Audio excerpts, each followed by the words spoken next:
Hello दोस्तों, हम सब की लाइफ में 3 फाइनेंशियल रास्ते होते हैं जिनमें से हम किसी एक रास्ते पर चल के अपनी पूरी लाइफ गुजारते हैं। पहला रास्ता है साइड लेन का, दूसरा रास्ता है स्लो लेन का और तीसरा रास्ता है फास्ट लेन का। पहला रास्ता यूजुअली ऐसे लोग इस्तेमाल करते हैं जो मस्त मौला होते हैं, जिन्हें आज और अभी सब कुछ चाहिए और ऐसे लोग कल के बारे में नहीं सोचते। यानी ये सब लोग लॉन्ग टर्म में कुछ ही प्लान नहीं करते पैसे के बारे में। साइड वॉकर ऐसे लोग होते हैं जो अपनी सैलरी पर डिपेंड रहते हैं, सैलरी रैप बिताते हैं। ये लोग सैलरी आने पर राजा बन जाते हैं, पार्टी करते हैं और खूब एंजॉय करते हैं और पैसा उड़ाते हैं, पर मंथ एंड आने पर ये अपने बेसिक खर्चे भी नहीं चला पाते। और अगर इनकी सैलरी थोड़ी लेट भी हो जाए तो ये उधार लेना शुरू कर देते हैं। और ये ऐसे लोग होते हैं जो अपनी हैसियत से ज़्यादा खर्च करते हैं। ये जितना कमाते हैं उतना खर्च कर देते हैं, चाहे ये लाखों रुपए क्यों ना कमा रहे हो। इन्हें कर्जा लेकर चीज़ें खरीदना काफ़ी पसंद होता है। एग्जाम्पल ईएमआई पर लेटेस्ट आईफोन लेना या फिर अदर लग्जरियस चीज़ें लेना। और इनके हिसाब से लाइफ बनी होती है सिर्फ और सिर्फ एंजॉय करने के लिए। और इसलिए ये सब लोग फाइनेंशियल प्लानिंग और पैसे बचाने वाली चीज़ों में अपना टाइम वेस्ट नहीं करते और बस शॉर्ट टर्म खुशियों के लिए अपनी लाइफ बर्बाद कर रहे होते हैं।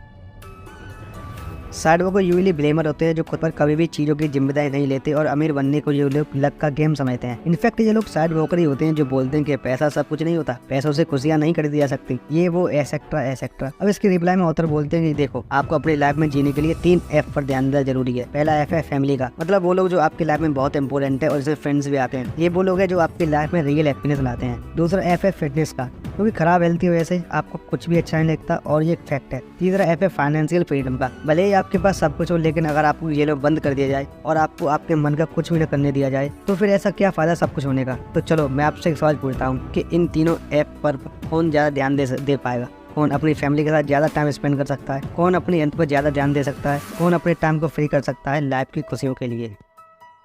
एक गरीब इंसान जिसे अपना घर चलाने के लिए हफ्ते में 6-7 दिन काम करना पड़ता है, वो भी दूसरों के लिए। या फिर एक ऐसा इंसान जो अमीर होता है और फाइनेंशियली फ्री होता है और उसके पास टाइम भी होता है। तो अब आप ये बोलोगे कि एक अमीर इंसान ज्यादा ध्यान दे सकता है, तो ये बहुत जरूरी है कि आपके पास भी फाइनेंशियल फ्रीडम हो। लेकिन एक जरूरी बात ये भी है कि आप लोगों भी बहुत लोगों की तरह साइड लेन वाला रास्ता ही लेना पसंद करोगे। तो इस बात के बहुत कम चांस है कि आप भी अमीर बन पाओगे, आप भी फाइनेंशियल फ्रीडम हासिल कर पाओगे। और इसलिए ही आप हमेशा साइड लेन वाले रास्ते को अवॉइड करो। अब इस रास्ते को फाइट करने के बहुत से तरीके हैं, जिसमें से ऑथर एक एग्जाम्पल देते हुए कहते हैं कि देखो, जब आप चॉकलेट खरीदने जाते हो तो कभी ये नहीं सोचते कि पैसे कम ना पड़ जाए घर चलाने के लिए, आप उसे बिना सोचे समझे खरीद लेते हो क्योंकि उतने पैसे आपके लिए मैटर नहीं करते। सेम आपको कोई चीज़ खरीदने से पहले बहुत सोचना पड़ रहा है कि यार बजट खराब ना हो जाए, तो बेटर है कि आप उस चीज़ को ना खरीदो, क्योंकि आपको वही चीज़ बाय करनी चाहिए जिसको बाय करने से पहले आपको सोचना नहीं पड़े।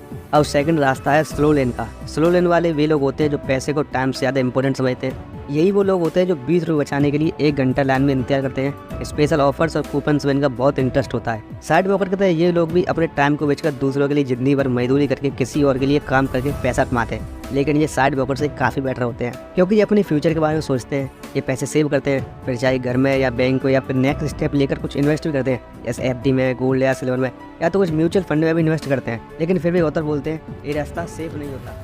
जैसे कि स्लो लेन नाम से ही समझ में आ रहा है कि ये रास्ता बहुत स्लो होता है। अमीर सबको होना, ये बात तो सही है, बहुत लोग पैसा कमाना चाहते हैं। लेकिन आप ही बताओ, आपको एक स्पोर्ट का चलाने में जवानी मजा आएगा कि बुढ़ापे में? जब आपकी पूरी ज़िंदगी निकल गई होगी, पूरा वर्ल्ड घूमकर एंजॉय करने के लिए आपके पास एनर्जी जवानी होगी, ना कि बुढ़ापे में। मेन बात यह है कि स्लो रन में आपको ज़िंदगी भर काम करते रहना होगा, पैसे सेव करते रहना होगा, इन्वेस्टमेंट करते रहनी होगी। और अगर आप लगी रहे तो आपको 7 to 10% रिटर्न ईयरली मिलते रहेंगे, जिससे कि आप 20 से 30 साल बाद मिलियनेयर तो बन जाओगे। अब देखो, गलत मत समझो, ये बताकर मैं आपको डिमोटिवेट नहीं कर रहा हूँ। मैं ये नहीं कह रहा हूँ कि ये रास्ता स्लो लेन वाला खराब है। इनफैक्ट ज़्यादातर लोगों के लिए स्लो लेन रास्ता ही सही है, क्योंकि लास्ट वाले रास्ते को यूज करके सक्सेस हासिल करना हर किसी की बस की बात नहीं होती। और थोड़ा कम अमीर बनना कभी अमीर ना बनने से तो बेटर है। लेकिन अगर आप जल्दी सक्सेस अचीव करना चाहते हो, लेकिन आप ऑथर की तरह यंग एज में अमीर बनना चाहते हो, तो आपको लास्ट वाला रास्ता इस्तेमाल करना होगा, यानी कि फास्ट लेन का। फास्ट लेने वाले जो लोग होते हैं वो पैसे से ज़्यादा अपनी टाइम की वैल्यू करते हैं। वे लोग पैसे बचाने और खर्च करने से ज़्यादा पैसे कमाने पर ध्यान देते हैं। जहाँ एक तरफ साइड वॉकर और स्लो लेनर सोचती कि उनकी पढ़ाई स्कूल और कॉलेज तक सीमित थी, अगर वो पढ़ते भी हैं तो सिर्फ इंटरेस्टिक वैल्यू बढ़ाने के लिए, मतलब उनके 1 महीने काम करने पर उनको कितनी सैलरी मिलेगी, अपनी इस वैल्यू को बढ़ाने के लिए। वहीं फर्स्ट लेने वाले हमेशा सीखते रहते हैं अपने आप को इम्प्रूव करने के लिए, ताकि वो अपने नॉलेज और विजडम से एक ऐसा सिस्टम क्रिएट कर सकें ताकि उन्हें हमेशा काम ना करना पड़े और पैसे कमाने के टाइम पर डिपेंड ना हो। एग्जाम्पल के लिए, एक मजदूर अपना खून पसीना एक करके 1 महीने में जितना पैसा कमाता है, उससे कई गुना ज़्यादा एक सॉफ्टवेयर इंजीनियर AC में बैठकर अपनी एजुकेशन की वजह से कमाता है। अब आपको इंजीनियर का ऑप्शन काफ़ी अट्रैक्टिव लग रहा होगा, है ना? लेकिन प्रॉब्लम यह है कि इन दोनों को पैसा कमाने के लिए अपना टाइम बेचना होगा, वो हमेशा के लिए। अगर एक फास्ट लेनर चाहे तो एक ऐसा सिस्टम, एक ऐसा बिजनेस क्रिएट कर सकता है जिससे उसे स्टार्ट करने में काफ़ी ज़्यादा टाइम और मेहनत देना होगा, लेकिन बाद में वो चाहे तो हफ्ते के 7 दिन का रेस्ट ले सकता है बिना अपने टाइम को पैसे के लिए बेचते हुए।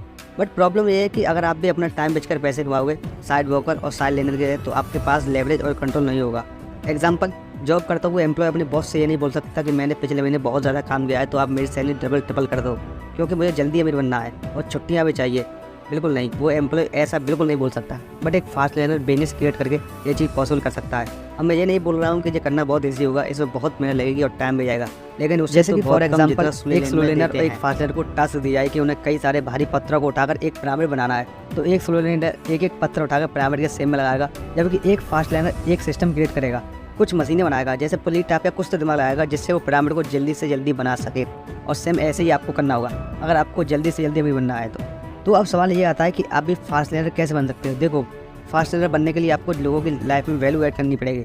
बिकॉज फैक्ट ये है कि आपको क्या चाहिए, पैसा, गाड़ी या बंगला, ये चीज़ें मैटर नहीं करती, क्योंकि लोगों को इस चीज़ से कोई फ़र्क नहीं पड़ता। उन्हें क्या चाहिए ये चीज़ मैटर करती है। तो अगर आप अपनी सेल्फिश डिज़ायर के बजाय वो करोगे जो लोगों को चाहिए, उनकी कोई प्रॉब्लम सॉल्व करोगे, उनकी नीड या डिज़ायर को पूरी करोगे, या फिर उनकी लाइफ में कोई वैल्यू ऐड करोगे, उनको नॉलेज देकर या फिर कोई प्रोडक्ट बनाकर, तभी आप जल्दी और ज़्यादा अमीर बन सकते हो। शॉर्ट में मैं आपको बताऊं तो फास्ट लर्नर ज़्यादातर बिजनेसमैन ही होते हैं, एंटरप्रेन्योर होते हैं, सेल्फ एम्प्लॉयड होते हैं या फिर क्रिएटर होते हैं। ऐसे लोग जो सिर्फ कंज्यूमर नहीं प्रोड्यूसर भी होते हैं। दिन भर दूसरों के ऐड देखकर उनके प्रोडक्ट नहीं खरीदते बल्कि अपने प्रोडक्ट बनाते हैं। दिन भर वीडियो देखकर टाइम पास नहीं करते बल्कि खुद भी वीडियो बनाते हैं। अब फास्ट लर्नर के कुछ प्रोडक्ट के कुछ एग्जाम्पल इस तरह हैं, जैसे रेंट लेना प्रॉपर्टी का, कार का एक्सेट्रा, या फिर कोई और यूजफुल सॉफ्टवेयर बनाना, प्रोडक्ट इन्वेंट करना एक्सेट्रा, कुछ कंटेंट क्रिएट करना जैसे बुक लिखकर, म्यूजिक बनाकर या फिर वीडियो बनाकर, या फिर डिस्ट्रीब्यूशन सिस्टम बनाकर, मतलब एक ऐसा सिस्टम जैसे बनाकर कोई आप या कोई और पैसा कमा सके। फॉर एग्जांपल जैसे अमेज़न है, फ्लिपकार्ट है। अगर आप एक चीज़ नोटिस करोगे तो ऐसा सिस्टम बनाने में आपको बहुत ज़्यादा हार्डवर्क और टाइम लगेगा, लेकिन एक बार सिस्टम प्रॉपर तरीके से क्रिएट हो गया तो आपको अपना बिना टाइम दिए वहाँ से पैसा आता रहेगा। एक और चीज़ जिस पर फास्ट लर्नर बहुत ज़्यादा ध्यान देते हैं वो है पोटेंशियल मार्केट साइज। 3 एग्जाम्पल, आपके एरिया में दूध बेचने वाला इतने पैसे नहीं कमा सकता कि जितना अमूल कंपनी कमा सकती है, क्योंकि दूध वाला कुछ लोगों की ज़रूरतों को पूरा कर रहा है और अमूल करोड़ों लोगों की ज़रूरतों को पूरा कर रहा है। देखो, आपके जो पोटेंशियल प्रॉफिट्स होते हैं वो 2 चीज़ों पर मैटर करते हैं कि आप कितना पैसे कमा सकते हो। पहला है आपके पोटेंशियल मार्केट साइज पर, मतलब कि आपके पोटेंशियल कस्टमर्स कितने हैं और वो कितने ज़्यादा हो सकते हैं, क्या वो सिर्फ लोकल है या वो नेशनल है या फिर इंटरनेशनल भी हो सकते हैं। और सेकंड है कि आप कितने लेवल तक उनको इम्पैक्ट कर सकते हो लोगों की लाइफ में अपने प्रोडक्ट या सर्विस से, थोड़ा, मीडियम या फिर ह्यूज। बात यह है कि जितना ज़्यादा इन फैक्टर का साइज होगा उतना ही ज़्यादा पैसा आप कमा पाओगे। और यही है लॉ ऑफ इफेक्शन, जो कि बोलता है कि आप जितने लोगों की लाइफ में आप अपने प्रोडक्ट या सर्विस से इम्पैक्ट कर सकते हो उतना ही आप पैसे कमाने की क्षमता रखते हो। लॉ ऑफ इफेक्शन को यूज करने के लिए आपको 5 रूल्स को फॉलो करना होगा। तो नंबर 1 रूल है नीड, नंबर 2 है एंट्री, नंबर 3 है कंट्रोल, नंबर 4 है स्केल, नंबर 5 है टाइम। और इस 5 रूल को फॉलो करके आप फास्ट लर्नर का रास्ता जल्दी से जल्दी पकड़ सकते हो। तो ये तो कुछ कमाल की बात है जो best book the Millionaire fast learner से लिखी गई है MJ DiMarco ने। और अच्छे से डीप में जानने के लिए आप इस बुक को पढ़ भी सकते हैं। आप हमें कमेंट बताएं कि आप अभी किस रास्ते पर हैं, फास्ट लेन, स्लो लेन या फिर साइड लेन वाले पर।